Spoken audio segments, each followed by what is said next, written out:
Vidite, ja uvijek ponavljam u svojim javnim istupima i u tekstovima jednu temeljnu činjenicu, a to da je hrvatski politički korpus, dakle hrvatski narod uoči Drugog svjetskog rata, pa i u cijelom međuratnom periodu, bio vrlo jasno podijeljen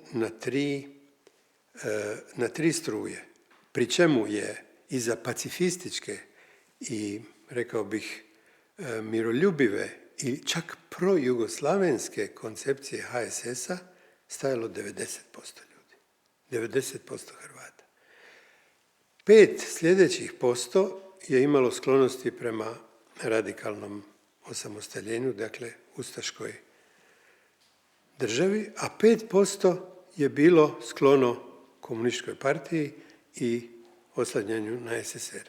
S takvim odnosom političkom u hrvatskom korpusu je počeo Drugi svjetski rat.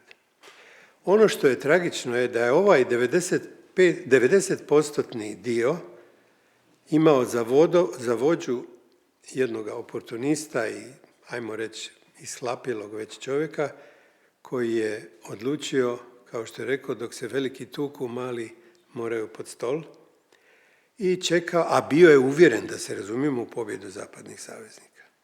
I mislio je da će najbolje učiniti, da će spasiti živote hrvatskih ljudi tako što se neće uključivati u rat. I zato je naravno odbio i ponudu Hitlera da on dođe na čelu NDH.